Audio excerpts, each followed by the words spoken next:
Welcome back to the Out of the Rough podcast presented by We Know Fantasy. As always, my name is Nate with We Know Fantasy, and joining me as always is my co-host Jake. Jake, how are we doing today? Nate, we're doing well. I gotta try to hold back, the long-winded version of the this weekend's activities. But in short, that was probably the best golf tournament I've. Oh my. It's definitely the best golf tournament I've seen to date. Could possibly be the best golf tournament I've ever watched in my life. It's a top contender. Um, Action-packed. Rory gave it up. He took it back. He battled himself all day. He got the job done. Career Grand Slam, absolutely incredible. So happy for him that he got it done. No outright on him. That's a guy that I said if he beats me at the Masters, then I'm gonna still be happy for him, and I don't need to hit an outright because the odds are too short. So came up empty-handed there. Had a good matchup week, but uh, Nate, am I allowed to say one curse word here? Yeah, go ahead. Yeah, that tournament was fucking awesome. That's about it. Yeah, that sums it right up, man. That's where you remove yourself as a golf handicapper, golf bettor, and just enjoy the moment because that's exactly what it was. It was the result we were all hoping for, right? As strictly golf fans, we wanted to see Rory McIlroy finally get over that last hurdle, the sixth man in the history of golf to win the career Grand Slam.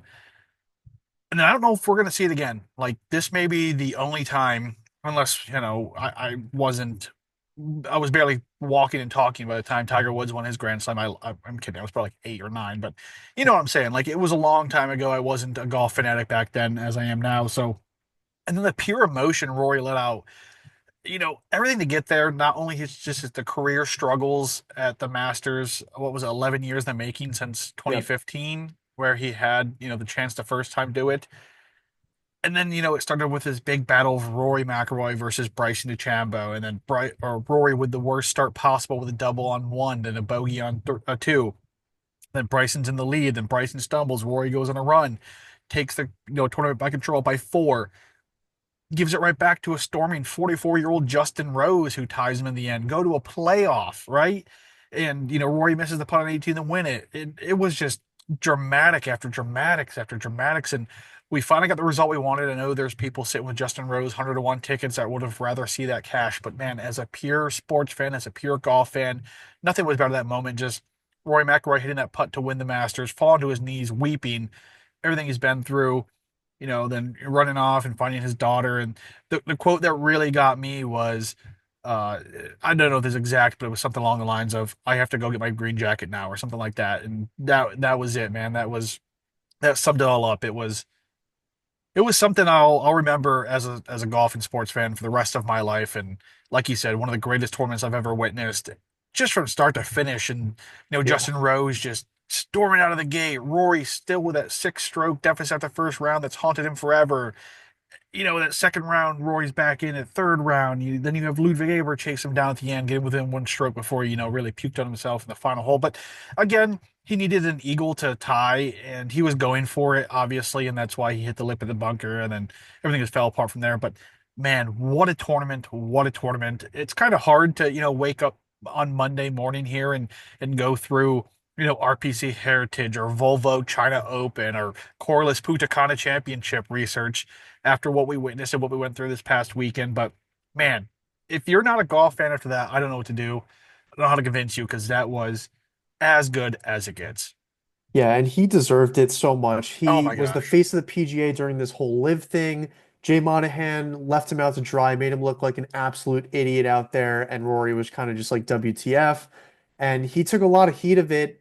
Liv had made a lot of comments about him saying that he'll never get a contract there, even if he wants it, which he wouldn't. But anyway, uh, he kind of took a lot of heat over the last couple seasons. He gets the job done. He gets all the glory. He's had an absolutely unbelievable season, even without winning the Oh my Masters. It's gosh, been yes. so not talked about. Scotty Scheffler, again, just falling short, but we'll get into it this week at the RBC Heritage. Last year, Scotty went on to win the Masters and then proceeded to then win the RBC Heritage the following week, which was just insane. So you cannot put this week behind him as well. Yeah, and before we move forward here, Jake, we need to announce a winner for the Masters. We're giving away a dozen of Pro V1 golf balls here from Out of the Rough. There was a contest on Twitter, so I'm going to announce that winner now. So if it's you, congratulations. Let me do a little scroll up and down and then click a name. Here we are. It is Max from KO35. Max from Nice. KO35. So Max will be hitting you up after this show. This airs. We'll let it air first before we hit you up. Maybe you're listening. Hopefully you are. And then we'll get those Pro V1s out to you. But congratulations, Max, and thanks to everyone that retweeted that tweet and got involved. It was a big show for us at the Masters, and like you said, no outrights from our aspect. Again, we both admitted on the podcast if Rory McIlroy beats us this week, so be it. We'll live with it, and God, I will live with it after what witnessing what we Yeah. witnessed last week. Yep. All right, Jake, we got to move forward though. Enough Masters talk behind us. Where do people find you on social media? Yep, you can find me at DJ Freeman on Twitter. You could find all three of my outright betting cards this week on there. Be sure to also join our Discord, completely free to join. There's some exclusive content in there between Nate and myself. I post my matchup plays in there, which have been very successful this season. Didn't hit an outright last week, but cleaned up on the matchups and had a profitable week anyway, which is always nice. Completely free, no hidden paywalls. Just message Nate or myself, and we can get you the link to join. Simple enough. Like you said, it's a free tool at your fingertips. Everything you need to know about golf, NASCAR, tennis, all of it's in there. So be sure to hop into there, hit us up for that link. It's a great place to be. You can follow myself, Nate, on Twitter at WKFNate. Be sure to follow We Know Fantasy on all forms of social media at We Know Fantasy. Be sure to visit WeKnowFantasy.com for some more fantasy sports content. Visit baseball, basketball, football, NASCAR, golf, everything in between. We have you covered. On there, you can find my weekly Out of the Rough golf betting article series where I really go in depth each week about the PGA Tour, DP World Tour, and LPGA majors. On their PGA Tour, full DFS breakdown, my favorite DFS plays of the week, full betting card for all tours, and explanations. Check that out on the website. Strokes Game putting data per grass type. You can find the Out of the Rough one and done.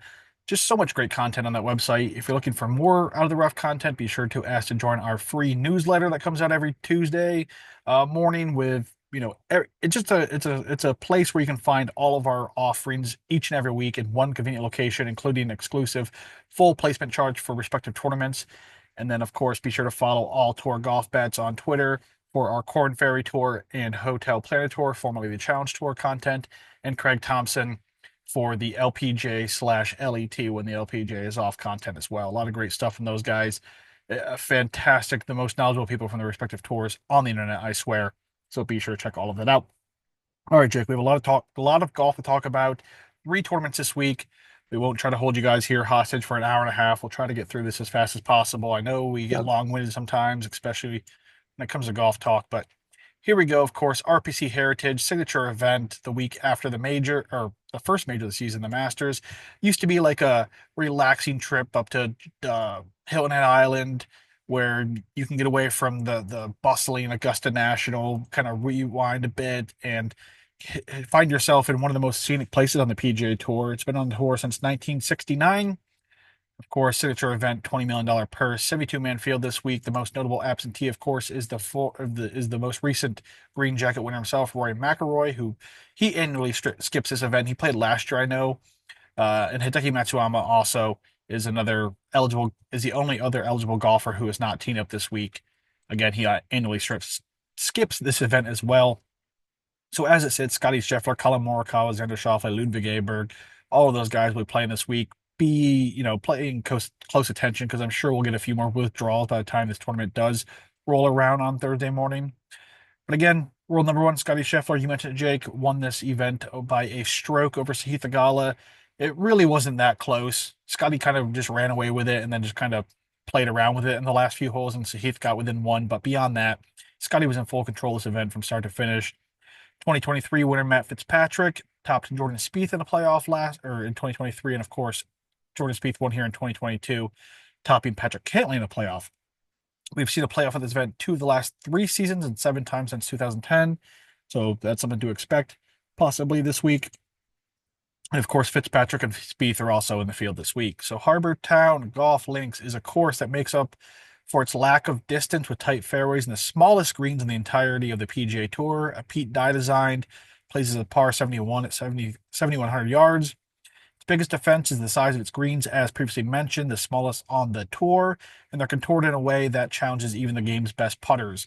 Along with the challenges on the greens, the combination of the fairways being both tight and tree-lined with overhanging mossy oaks makes getting off the tee a challenge. The course annually ranks as the venue with the fewest drives over 300 yards and the shortest average driving distance on the PGA Tour. The average here at Harbor Town Golf Links is roughly 268 yards, as the PGA Tour average currently sits at a roughly 299, which is insane that the PGA Tour average driving distance is roughly 300 yards. Either way, so uh, where was I here? So finding the fairway at any, venue is important, but here at Harbor Town, this is one of the few golf courses in the PGA Tour where driving means very little. Traditionally speaking, from a Yeah. statistics standpoint, strokes gained off the tee means less than strokes gained around the green among top 10 finishers, which is a very rare thing on the PGA Tour. Heck, a lot of the holes this week are structured in a way where being in the right rough generates better birdie opportunities than being situated in the left section of the fairway. Greens and regulation, of course, with the smallest greens on the PGA Tour, is among the lowest on the PGA Tour as well, roughly 58% green regulation percentage. So in the end of all of this grinding, the golfers are treated to one of the most historic and scenic endings to a golf course, and not only the PGA Tour, but the world. You have the 18th hole that sits flush to the Calabugie Sound, along with the famed red and white lighthouse standing sentry over the green. This creates, of course, one of the most scenic settings on the PGA Tour. And of course, last week's winner gets a green jacket. This week's winner gets a plaid jacket. So I don't know about you. I'd rather have a plaid than a green. No, I'm kidding. I'd rather have that green jacket. But weather this week looks fantastic. Nothing really to talk about. Coastal golf course, though, so gusting coastal winds can play a factor and will play a factor this week. But beyond that, Jake, anything to add? No, just one thing that, we talked about before we hopped on is the Masters fatigue on some of these guys. It's for me personally, I think it's really hard to like run my model, trust the numbers, but then, my model doesn't account for like mental exhaustion. Like, for example, Justin Rose, absolutely Oh my. incredible least week last week, but like he's got to be emotionally, physically drained. It's one of those that like I take my model with a grain of salt, and then I also weigh how they did last week before I fire up the outright. Yeah, 44 years old, Justin Rose really gave it his all at Augusta. And I mean, I play around a golf and I'm out for 2 days myself at, 31 years old. I couldn't imagine being 44 and doing it at the highest level. But again, he's a much better athlete than I am, so I guess that goes to that. But yeah, there is definitely a fatigue aspect to this. I mean, Scotty Scheffler, the exception to the rule last year because Scotty simply eats, sleeps, and breathes golf and simply is going to step on any golf course as expecting to win. So throw that out the window. But beyond that, let's roll into our betting cards, Jake. I have six guys this week. How many do you have? I've got five. All right, I'll kick it off here. Russell Henley is my top guy. When we talk about, positional golf courses, short golf courses, one of the, premier names that come to mind with that is Russell Henley, even though he did win the API. He's a guy that is currently second on tour in green regulations. He's fifth in good drives, 15th around the green and proximate the hole for 125 to 200 yards, 23rd on approach and bogey avoidance, 33rd in ball striking. Excuse me, 68th in strokes gained putting Bermuda. The list goes on and on. And he did miss the cut last week at the Masters tournament, but prior to that, had an average finishing placement of 17.3 across seven events. Of course, won the API, 30th of the Player, 6th at Cognizant, 39th at the Genesis, 5th at Pebble Beach. The list goes on and on. It's been a fantastic season for him. And of course, the course history here is rather good too. 12th a season ago, 19th in 2023, and 9th in 2021. So a scattering of top 15, top 20 performances there. 28 to 1's where I grabbed him this week. Again, it's a weird field. The handicapping and the values are really odd this week. You have, of course, got Scotty Scheffler in the way, Colin Morikawa right there, Ludwig Aberg, and everyone else kind of trickles in. And Russell Henley at 28 to 1. I think there's enough meat on the bone for a guy who won the API recently.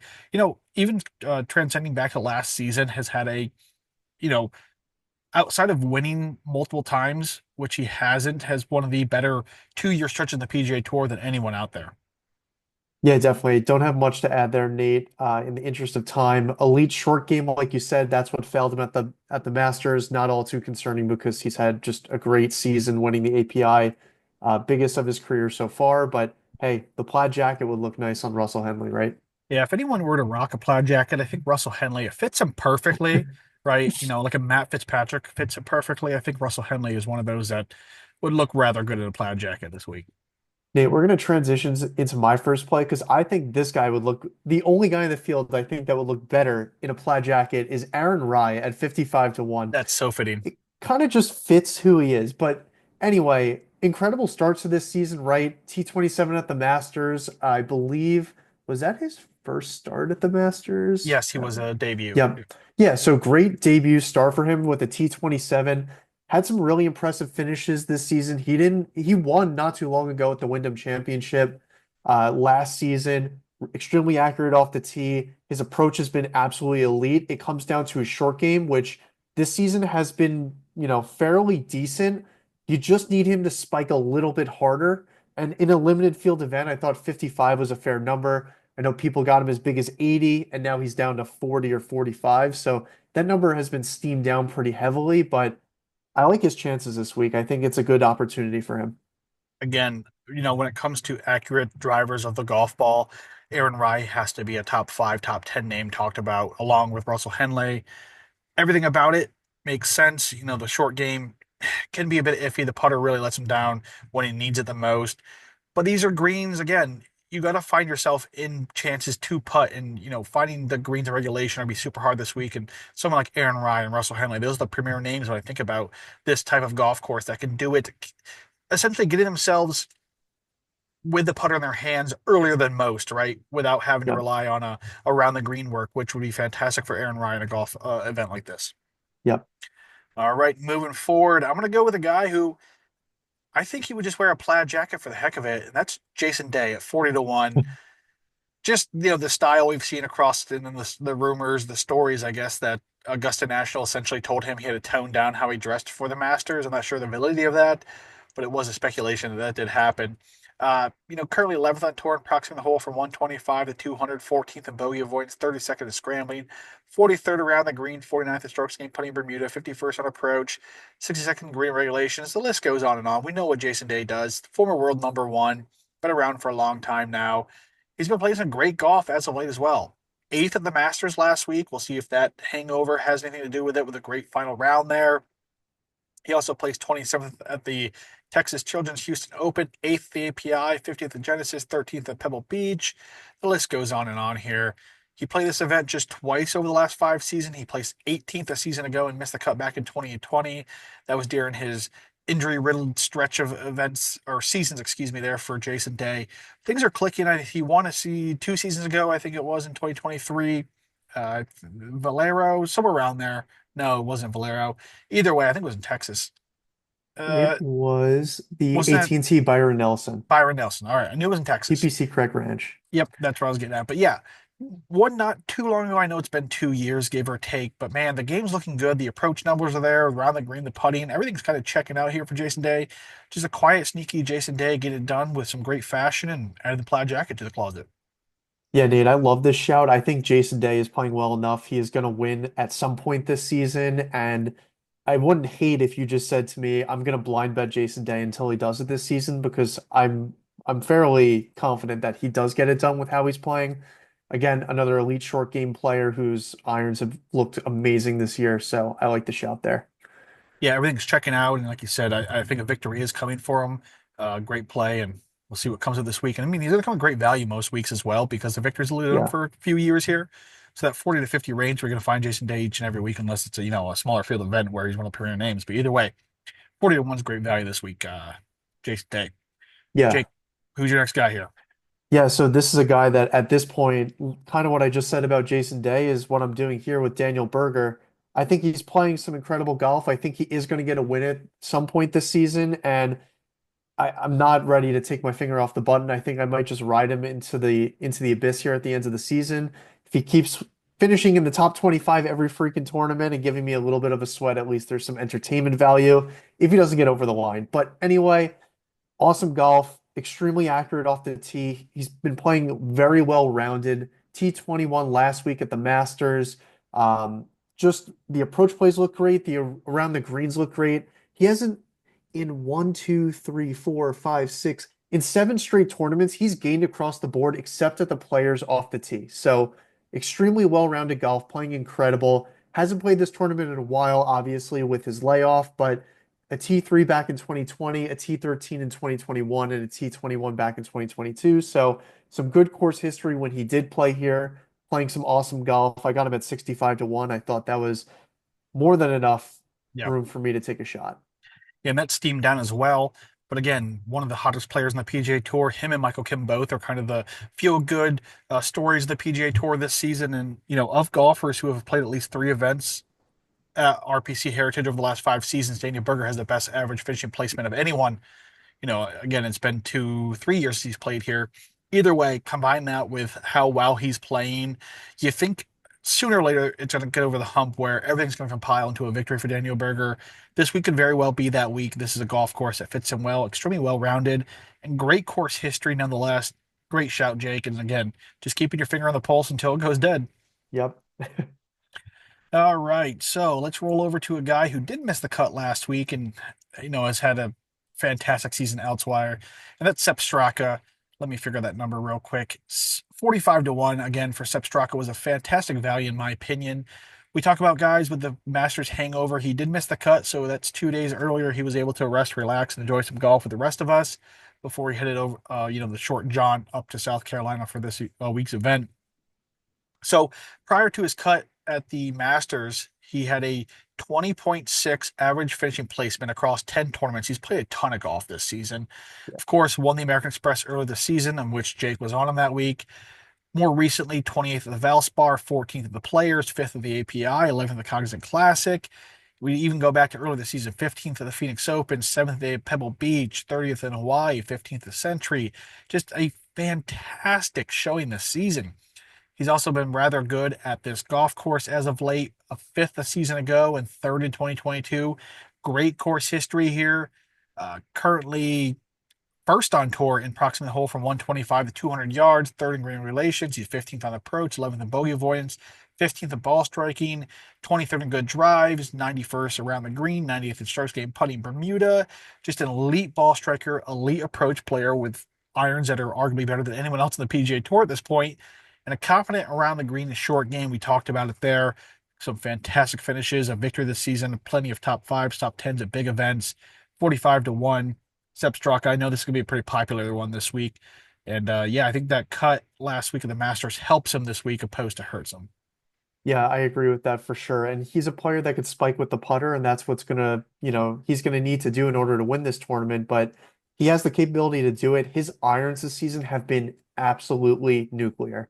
Over a stroke per round for the entire Yeah, season, except insane. for the Genesis Invitational where he missed the cut. He actually got torched with his irons, which is like unheard of. But his irons are awesome, extremely accurate off the tee. I love the shout. Here we go. Let's keep it rolling, Jake. Who we rolling out next? Yep, I'm going with Harris English at 90-1. Another guy I've kind of been teeing up the last couple weeks. He won at the Farmers Insurance Open, which is a difficult, a lengthy golf tournament, like a lengthy golf course that you wouldn't think Harris English is going to succeed at. So in my head, he's automatically course proof for the rest of the year. But T12 of the Masters last week, irons are great, a very good short game, accurate off the tee. He's put a lot of distance on his drive also. So I think he just needs it to come together one week, right? It came together at the Farmers for him to win. These other weeks, he loses with the putter, he'll lose on approach, he'll lose a little bit in distance or something along the lines. I think he's more than capable of winning any golf tournament that he tees up at this point, and he just needs it to come together. He has a solid tournament history here. He's missed the cut once in his last 5 years here. Um, just playing some good golf, 90-1, I thought was a big number for me to take a shot on, especially with two top 20s in his last 2 weeks. So, Yeah, combine that with the victory on the season. You're finding a guy that's playing good golf. I mean, 12th at the Masters with a victory early this season. Again, one at a golf course where you wouldn't figure he would win at. He went and did that. Love the shout, love the play, and a big number for a guy who has real win equity, as he's proven already to do that.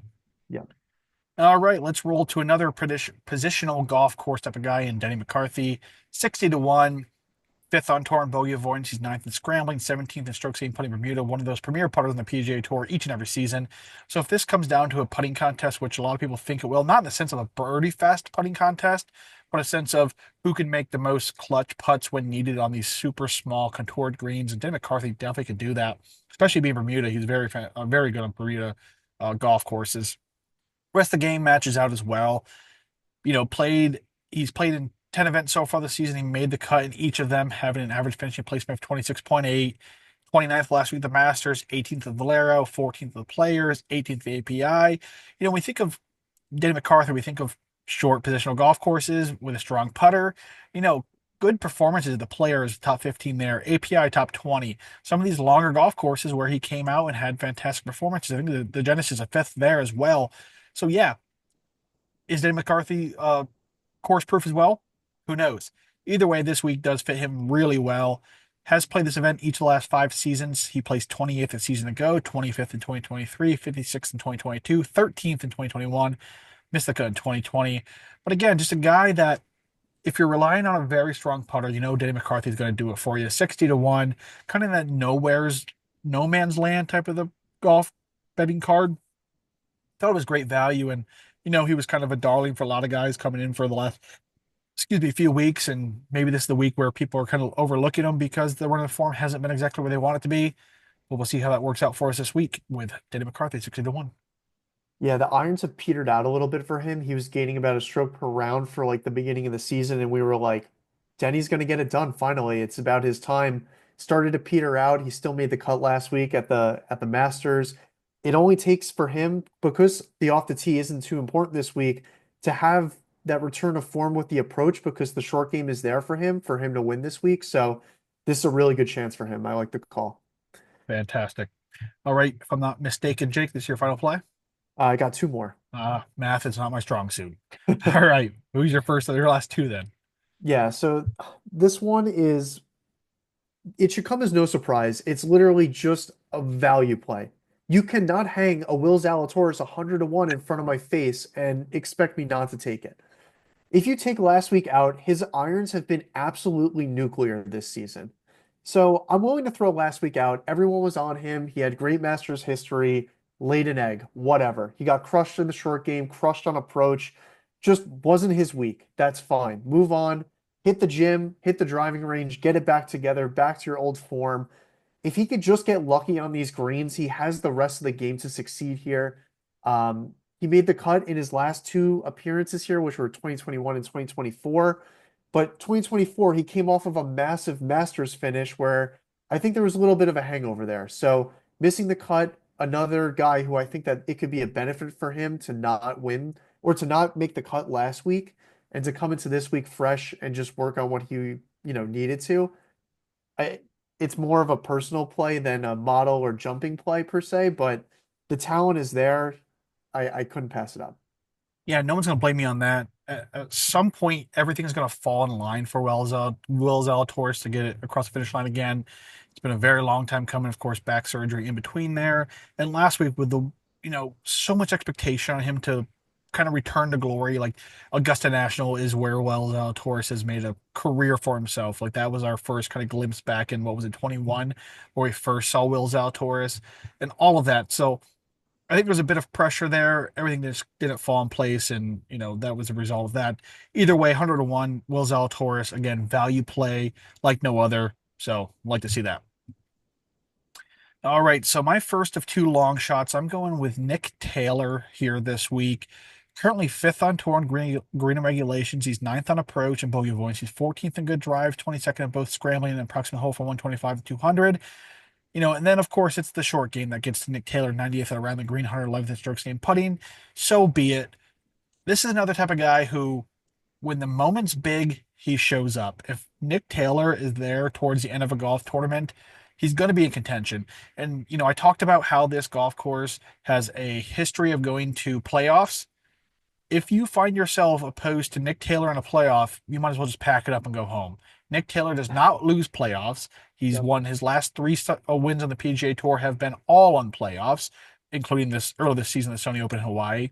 But 170 to 1 for a fantastic iron player, fantastic approach player, doesn't make big mistakes. Of course, super accurate off the tee. And yeah, he's coming in with some bad form, missed the or 40th last week of the Masters, back-to-back missed cuts at Texas, Children's Houston Open, and the Players Championship. But early this season, 31st at the API, 9th at the Genesis, 25th in Phoenix, 33rd at Pebble Beach, 12th at American Express, 40th at Century, and of course, won the Sony Open. He's played this event each of the past 4 seasons, 49th a season ago, 41st in 2023, missed the cut in both 2022 and 21. Course history is not there, and we know that Nick Taylor really is like a merchant of a handful of golf courses. Phoenix, Sony Open, like he's going to show up there. But in the meantime, it just feels like this could be a chance for an a Nick Taylor week. I don't know what it is about it. The model tells me it could possibly be his week. A decent performance last week, the Masters making the cut, kind of returning to form a bit. But if it comes down to iron play and then clutchness, clutchability, whatever, if that's an actual term, either way, Nick Taylor knows how to win golf tournaments. And if he's there at the end as a long shot at 170 to 1, I'm taking that every day of the week. Yeah, I like that call. I think that's a big number for a very talented golfer, so I don't think anyone's going to fault you there. Yeah, was a Again, four-time PGA Tour winner as recent as this year at yeah, 170 to 1. Come on now. yeah, no, definitely. I'm tempted, Nate, but I have to hold myself back a little bit. I do like the call. This is the one that if I'm gonna jump on one, I think it could be this one. Now, is your last play who I think it's going to be, Jake? Because you haven't mentioned the elephant in the room yet. No, it's not. And that's another one that you're thinking Tigala, right? Oh, yeah. Sahith Theegala, just like course history extraordinaire here. Yeah, I haven't seen enough from Sahith He's this been season. so bad this season. So bad. Yeah, I really like how he played at the Masters. Like he kind of got himself back into form, almost like Max Homa. I mean, that was another story that we could Oh, my gosh, spend a yes. year on, but like it just hasn't been there enough for me to go back to Tigala this week. The around the green's been a disaster. No. But my last play here is actually, I think he's the second worst odds in this field to win. Okay. And Here I we was go. shocked. It is Sammy Valimaki. I got him at 400 to 1. Hear me out. Okay. I'm here. If off the tee is not that important, that I is where like he it. tends to struggle. And he hasn't even been that bad. But if that doesn't matter, he's gained over a stroke per round on approach in his last four tournaments. He's been in the green with the putter in his last eight tournaments, and he's been in the green in his last two on the around the green. The around the green is what scares me here.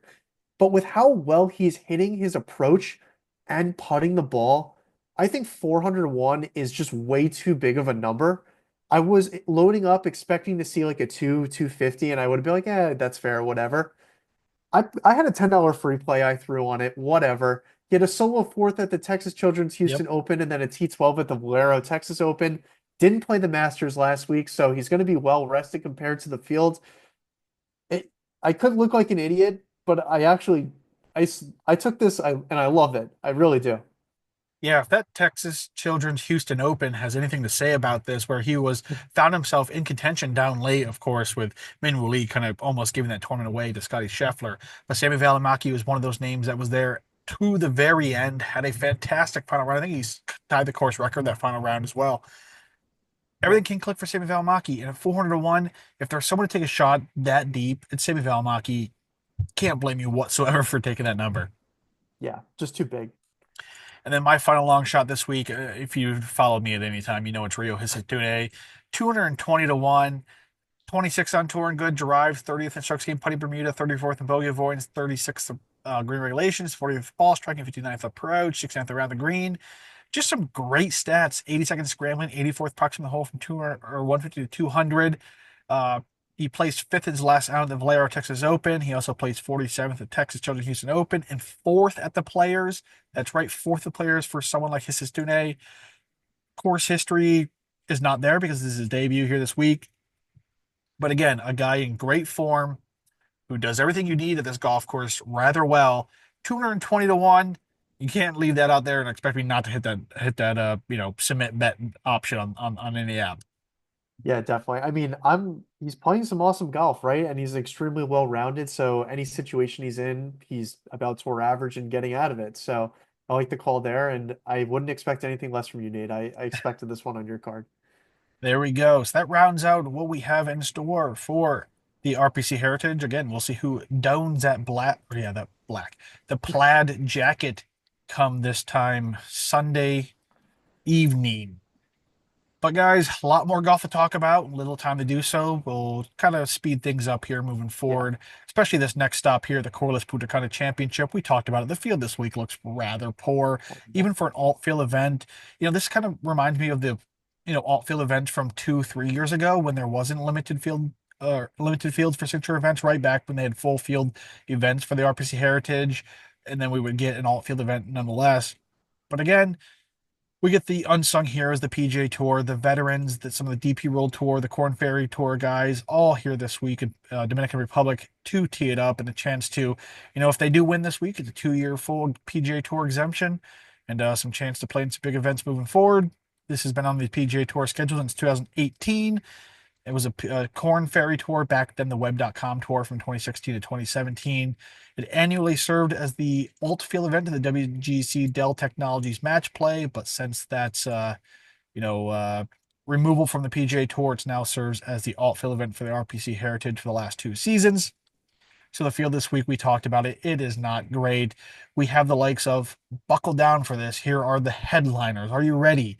Patrick Rogers, Ben Griffin, Mark Hubbard, Andrew Novak, who I don't think is in the field anymore, Justin Lauer, Keith Mitchell, Andrew Putnam, Rico Hoy, and Carson Young. There we go. Those are some big names leading the way for us down in Punta Cana. A total of 11 PGA Tour winners from the past 2 seasons will be teed up this week, though, including Rafael Campos, Chris Gotterup, Emiliano Grillo, Harry Hall, Nick Taylor, Luke List, Taylor Moore, Seamus Power, Adam Svensson, Eric Van Rooyen, and Matt Wallace. Billy Horschel bested Wesley Bryan a season ago to claim victory, but he will not be back to defend his title as he'll be at the RBC Heritage. Matt Wallace, the 2023 winner, will tee it up this week along with the 2022 winner Chad Ramey and the 2021 winner Joel Damon. This is where Joel Damon got his PGA Tour victory. Don't you forget that. Nate Lashley won this event back in 2017, but that was part of the Web.com Tour. He'll be teeing up this week as well. Brief review of this course: par 72 at 7,600 yards, making it one of the longest courses on the entire PGA Tour. This golf course is a thing of beauty as it features 6 oceanside holes and endless displays of natural beauty.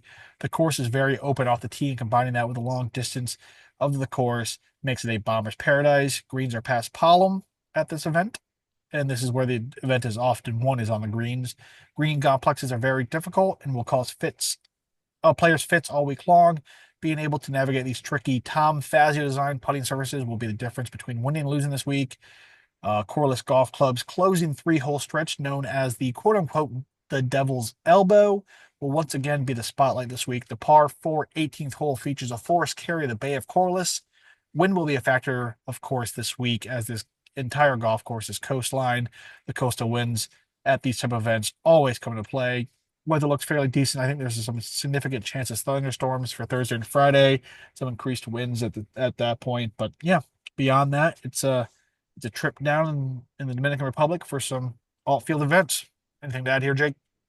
Nope, let's jump right into this action-packed field, Nate. All right. I know you were struggling as we even were setting up this podcast to come up with some names. So I don't know if that's a good thing, or that's usually what happens, right? It's Yeah, we spend all this time putting all this effort into models and research for these events, and then it's someone who just like, oh, I like this name, and then I'll throw in my card. I need another name, and that's the one who wins with zero reasoning for doing so. But exactly. all right, I have 4 names. I think you have 3. So again, I'll kick it off here, and I'll lead things off with who is my favorite, and that's Harry Hall at 22 to 1. Weather dependent, the winner of this event often reaches upwards of 20% under par, which in turn classifies this as a birdie fest. And what wins birdie fest, we talked about already at this golf course, especially, is putting. Harry Hall is currently 15th on tour in strokes gained putting, one of the best on this field, of course. Also, eighth in birdie or better. He's 27th around the green, 53rd in scrambling, 57th in grid regulations, 59th in sand saves, 63rd in par fives. The list goes on and on. 98th in approach. He comes this week in good form. 26th in his last round of the Valero Texas Open, 18th at the Texas Chosen Houston Open, 54th in the Valspar Championship. On the season, 34th in Mexico, 21st American Express, 10th in Sony, 8th in the Century. Also played this event in 2023 where he placed 13th. Again, 22 to 1 to kind of highlight this field. I really like Harry Hall this week. And if you have some money to burn on a first round leader in this field, Harry Hall is a first round leader merchant. So, yeah, do with that information as you will. Yeah, I think that's the route I'm going to go, Nate. But I think Harry Hall, he's won in his last 20 starts. He won the ISCO last year, coming in with some good form, elite short game, like you mentioned. I think it's a more than fair number. Yeah, some decent distance off the tee combined with a okay approach. I think it's a great storm here. We'll see if it can come to fruition, or I'll be talking about a miscut Saturday morning when I wake up. Yep. All right, Jake, who are we leading your card off with then? Yeah, this is the bet I put in and immediately was like, ugh, it's Alejandro Tosti at 40 to 1. Oh, wow. He's just a bomber off the tee. It's a long course. His approach play has been very solid over the last couple weeks. Yeah. The around the green is also really solid. I just need the guy to make a couple putts. He hasn't played this tournament yet, so this is his debut here. But yeah, I don't have much more to say, Nate, besides just make some putts. He's a bit of a hothead. He smacks the ball really far for a short guy. So, yep, just you know, like you led this section off with, it's the bet that I put in that was like, ugh. And I hope he's the one that gets it done. Yeah, so Toasty's usually one of those guys around that like 120, 125 in the FedEx Cup standings and fighting for a place on the PGA Tour each and every season. So why not just get it done this week, get a victory, get yourself 2 years of full exemption, and don't have to deal with the stress. But some great golf as of late. I think he was another name down there in Texas Children's Houston Open that was fight with Minwoo Lee, Yeah. possibly. And then, he was the one who was disgusted that Minwoo Lee took like 35 minutes to play a hole, and then the next hole he played in like 25 minutes because he had needed to bring a rule official over. That's Tosti, Yeah. right? That's going to throw a fit about someone doing something to do the same exact thing, but his thing was worse than my thing. Either way, good golf as of late, smacks the ball around, and can't blame him for that. All right, let's roll it. Hayden Springer. I talked to Jake before the podcast. This is kind of like my default for whatever reason, alt field event type of play. Just always there in the mid value and gives me a little bit of pop in my model. 6 events played so far this season. He has an average finishing placement at 37 on the PGA Tour, which is rather good. 15th in his last outing, the Texas Children's Houston Open. Also 42nd in the Players, 39th in Puerto Rico, 45th in Mexico, and 6th at the Farmers Insurance Open. He's missed just one cut in 6 of those events. Currently 30th on tour on birdie or better. He's 40th in average driving distance, so some plus distance off the tee. 44th in par five, 60th on approach, 63rd in putting. Some good numbers there. He did play this event a season ago where he missed the cut, but everything about it, some plus distance, decent approach play, an okay around the green, yes, and some good putting. It's not something I feel strong about, right? It's not like I'm gonna fly my Hayden Springer flag high and proud, but if he were to get it done at 45 to 1, I'll be okay with that. But again, just up a guy who seems to offer value, at least model wise, each every time I see an alternate field pop up. Yeah, no, I agree. And he's a cut maker, right? So at worst, hopefully you get some weekend entertainment out of it. There we go. All right, Jake, let's roll your next play here. Yeah, I'm gonna go with Stephen Fisk at 50 to Love 1. it. Um, he's just been playing some solid golf. He had a T4 in Puerto Rico, which is a similar field to this, a T17 in Mexico, again, another similar weaker field event. Plus distance off the tee, solid approach. It's in God's hands for the putter. Again, another guy that just Yeah. he's an abysmal putter, but if he can make a few putts this week, which in a birdie fest scares me for sure, um, I think he has a really live chance. I really like what I'm seeing with the irons as of recent, so I'm just hoping I can get lucky with a hot putter. Yeah, love Stephen Fisk. He's one of those names that I would keep an eye on for moving forward. But great play there, great value in my opinion. And then, a very similar play for my next play here is Ricky Castillo at 45 to 1, another recent Corn Ferry Tour graduate. 24th on tour and grid regulations. He's 26 in average driving distance, so some great distance off the tee, 36 in scrambling, 38th off the tee, 44th in par five, 54th around the green, 64th on approach. But again, in my article, Jake, I quoted you. I said, he's 154th in strokes gained putting. I said the putting figure does alarm me, which has been his downfall this season, but you simply have to plug your nose and move on and just hope for a spike week because everything else will carry you. Good approach numbers around the greens fine. Great distance off the tee, but that putter has been abysmal. Missed the cut in 3 of his last 4 outings as well. However, 12th in the Valspar, where he gained 1.183 strokes putting per round. This proves that he can spike with a putter. 64th in Puerto Rico, 56th Cognizant, 55th in Mexico, 15th at Farmers. List goes on and on. The putter will determine how he goes this week, so we're crossing our fingers and hoping for a spike week this week. Yeah, this is a tournament where you're never going to get a complete player, Oh right? no, So it's one of those, golf betting in general feels a bit like a dart throw sometimes, but this tournament in particular really does feel like a dart throw. So again, similar to Fisk, like let's just ride a hot putter and everything else is there for him to succeed. So I like the call there. here we go. All right, let's run out your card here, Jake. Yep, no surprise. First click here, Henrik Norlander 50 to 1 on a Bombers course. He does not have the distance off the tee. But again, the putter has actually been incredible, Nate. Gaining in 3 of 4. The approach play is there. He hits fairways. You know what? I'm gonna own it. I love Henrik Norlander. I was betting him no matter what. He could have came in at 25 to 1. I would have done it anyway here. The iron play is just too freaking good, and the putter has looks to have turned a little bit of a corner for him to possibly get it done in a weaker field. A T12 at the Valero Texas Open, a T16 at the Valspar with a miscut in the middle of those two events, but two top 20 finishes coming into a weak field. It was always Henrik Norlander for me. Yep, I know we talk about the Bombers. This is a super long course. There's always exceptions to the rules. Why not be one of the stronger iron players with a strong part of this week? And these are the events that like you kind of count a guy out because you see his average driving distance number. You're like, oh, not a chance. And then there's a top five. He's competing for a victory.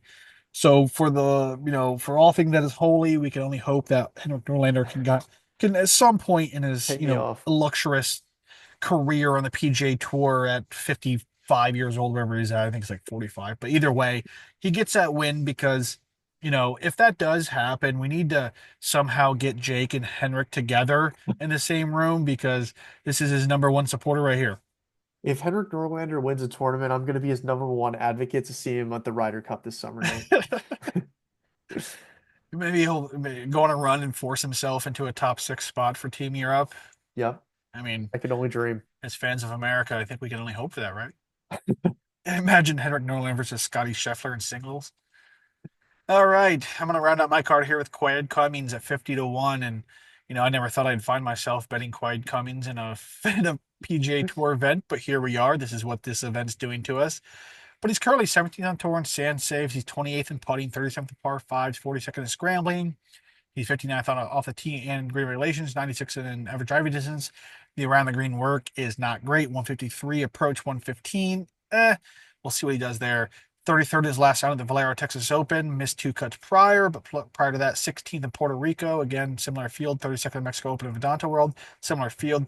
32nd in Cognizant. 34th American Express. Making his tournament debut this week. That's all I got for you. And that's, I mean, I've struggled to find someone beyond 45, 50 to have a long shot this week. So I feel like 50 is a decent long shot in this field. Yeah, no, I agree. And what I like about Cummings is that he could kind of spike looking at his strokes gained data throughout the season, a stroke here, a stroke there per round. So again, if he pieces it together, it wouldn't surprise me at all. And he was a fun guy to track on the Corn Ferry Tour last season. So he had a lot of top finishes, and why not carry it over into this field? This is it. This is one of those events that serves as like a jumping off point for a lot of people who have won here. We do talk about the same thing in Puerto Rico. This is a place for one of those Corn Ferry Tour recent graduates or Corn Ferry Tour veterans that finally get their PGA Tour victory and they get themselves a 2 year exemption and really build off of that without having to grind each and every week to make sure they have a job for next season. So yeah, I do like these Corn Ferry Tour guys, the Fisks of the world, the Cummings of the world, the Castillos, those type of guys. Be excited to see because they're going to want it more than dare I say, a Keith Mitchell or something like that. Yeah, yeah, for sure.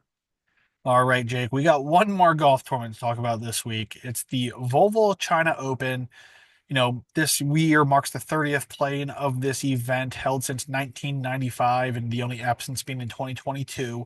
Co-sanctioned between the DP World Tour and the China Tour, and part of the PGA Tour schedule, excuse me, DP World Tour schedule since 2004. This is a nomadic event that's played at 12 different golf courses during its previous 29 years of existence. The Shanghai Silport Golf Club has hosted the most times at seven. The previous two installments held in 2023 and 24 at the Hidden Grace Golf Club. And of course, this week, a new golf course, the Enhance Antine Golf Club, will play host this week. Field this week, there's a lot to play for as this is the end of the Asian swing on the DP World Tour. Not only a $20,000 bonus up for grabs, but the top three players at the conclusion of the Volvo China Open in the Asian swing will receive a spot in the field for next month's PGA Championship at Quail Hollow. As it stands, Kaida Nakajima currently leads the Asian swing standings heading to the final week with Eugene Shakara and Richard Mansell occupying the next two spots, all of which are playing except Mansell this week. So that third spot could be up for grabs. We'll see how that plays. Adrian Otaegui comes in as defending champion as he held off Guido Migluzzi by a stroke a season ago. again at a different golf course. Otaegui will look to become the first player to win back-to-back Volvo China Open titles in the tournament's 30-year history. Also playing this week are a slew of DP World Tour winners on the season, including Elvis Smiley, Giannis Veerman, Sean Norris, Alejandro Del Rey, Dylan Nato, Callum Hill, and Eugenia Shakara. Another season, uh, another season winner playing this week, of course, is hometown favorite Ho Tang Lee, who claimed the Commercial Bank Qatar Masters earlier this season.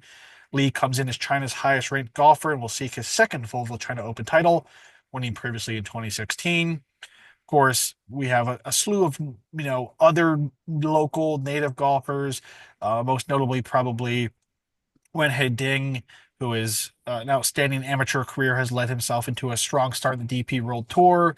Zin Seho is another regular of the DP World Tour, the 2024 China Tour Order of Merit, and a few others. Brandon Wu, who's a Chinese American golfer who's spent plenty of time on the PGA Tour. And then you have Teki Ko, who became the first Hong Kong player to win on the Asian Tour as well.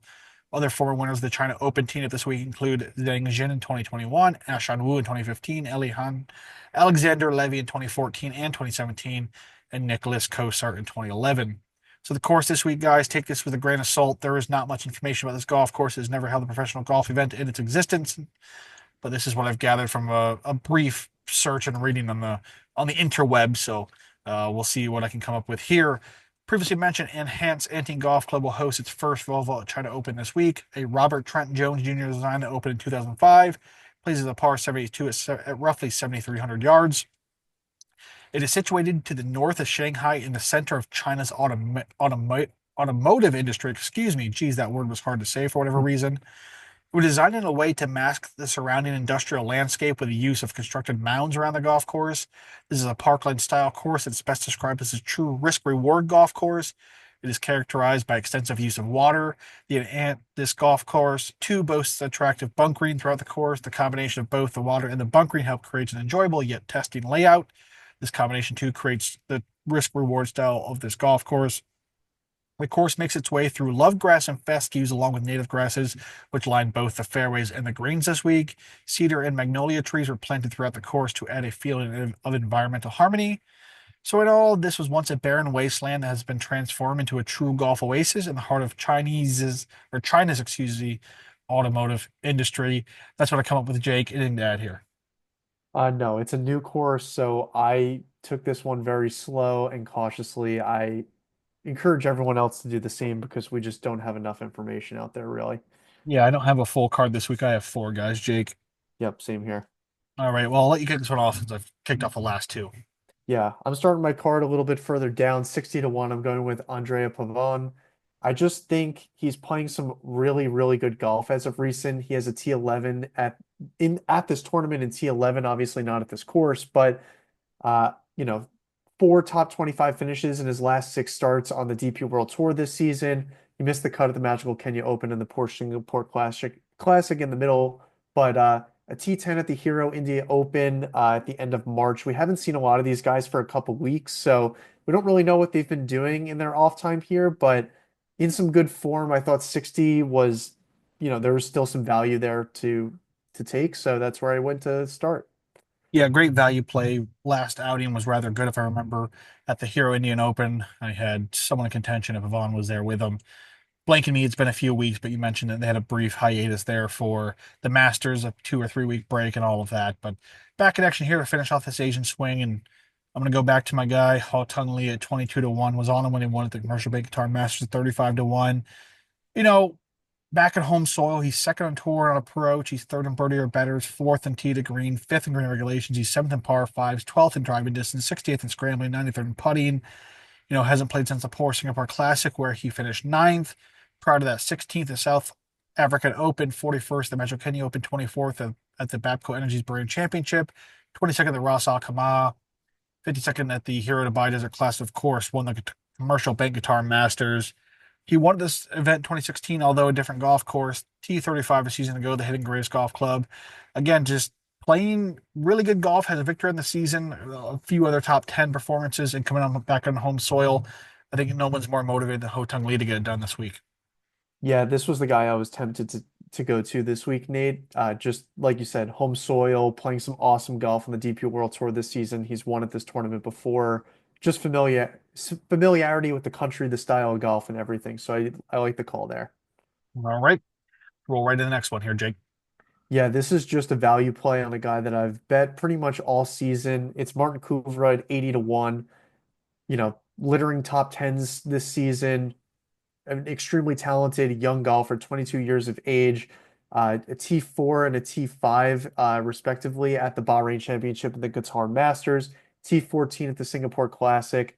Some top finishes. 80 to 1, I just think was too big of a number on a guy with some talent. Almost feels like my Will Zalatoris bet at the RBC Heritage. I'm sticking with Coover here at 80. Yeah, I like it a lot. He's a guy that's very well rounded. Will pop in most models each and every week. Love to play. I've played a bunch this season as well myself. I'm going to roll into a former winner of this season and Sean Norris at 35 to 1. And an unknown golf course, not much history there. But what kind of transcends most golf courses is putting. Like just the pace, the feel of the putter in your hands can really do that. And Sean Norris is currently first on tour in strokes getting putting. He's also first on tour in birdie or better. He's third in scrambling, fourth in par five, 37th in tee to green, 62nd in green and regulation, 65th in approach. So he's been one of the best players on the DP World Tour so far this season.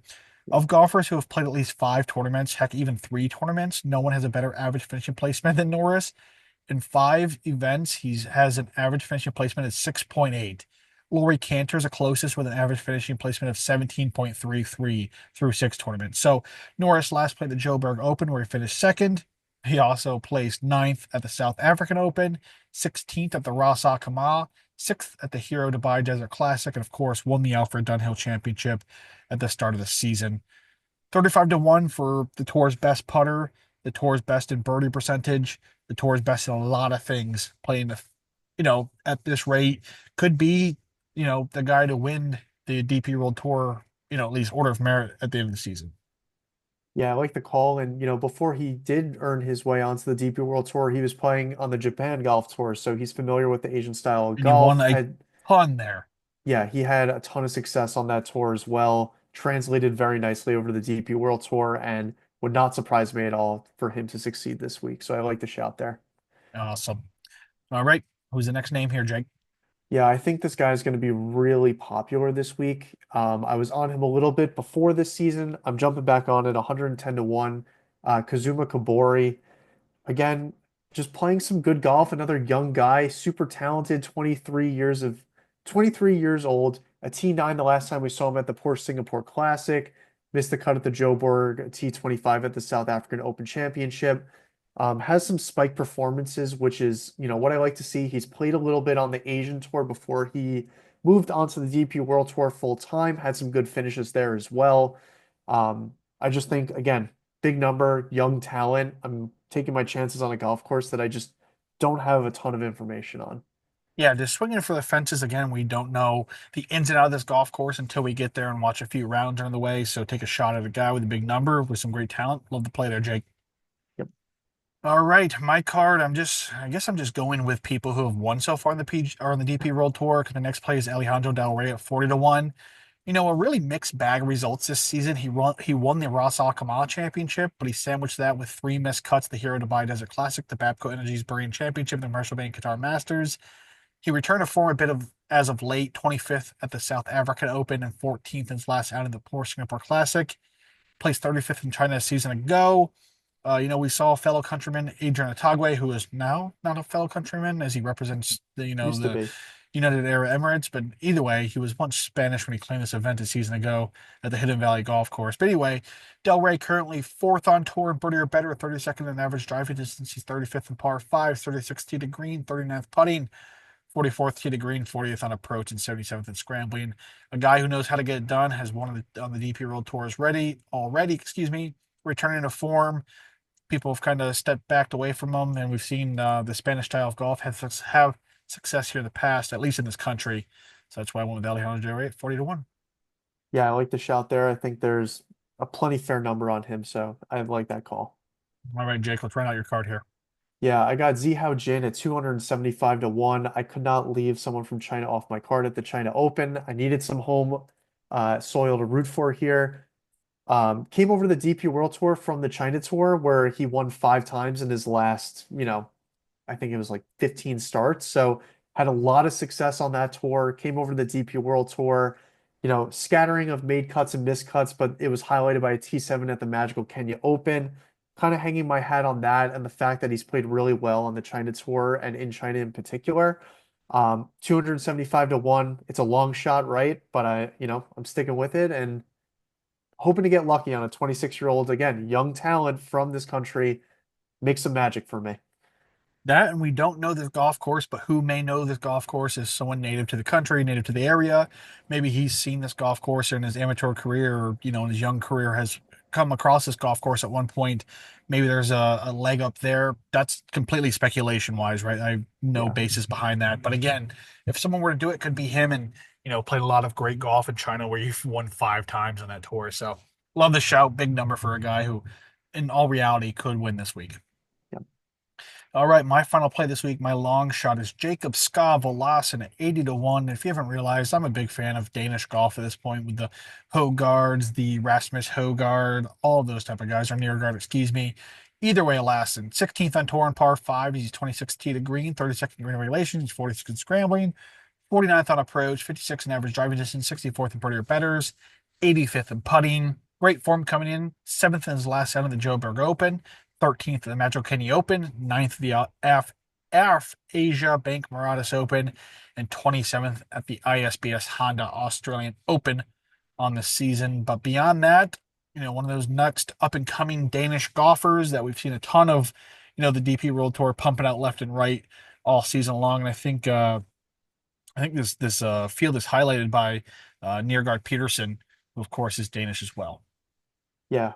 Skov Olsen just needs to get hot with the putter, and he has all the tools there to succeed. So I I do think like the that's shout uh here. that's the Danish style of golf at this point, right?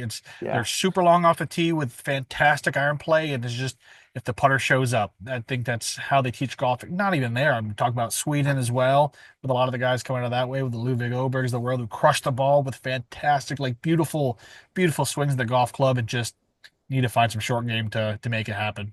Yep. Definitely. All right, Jake, that's it for this week. A lot of golf content flying at you guys if you're listening to it at this point. I don't know why. I might want to go see a therapist or something. I'm just kidding. We appreciate each and every one of you if you're listening to this Yes. point. But yeah, before we do hop off here, Jake, and continue with our day, where can we find you on social media? Yep, you can find me at DJ Freeman on Twitter. I'll be posting all 3 of my outright cards there for you to see. If you're looking for some extra content, be sure to join our Discord. Completely free to join. You can get some matchup plays, first round leader bets, all this other random stuff that Nate and I put in there. Completely free, exclusive to the Discord, no hidden paywalls.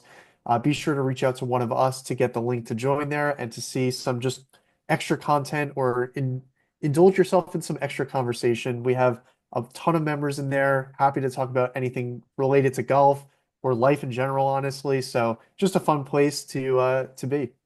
Yeah, it's truly a community. It's not any paid service. It's not us just pouring our content down your throat. It's simply a community. If you're sick of, what golf Twitter has turned into or other discords that, just get shuffled along the way because they're pumping content or there's XYZ type of people in there that are kind of pushing their agenda.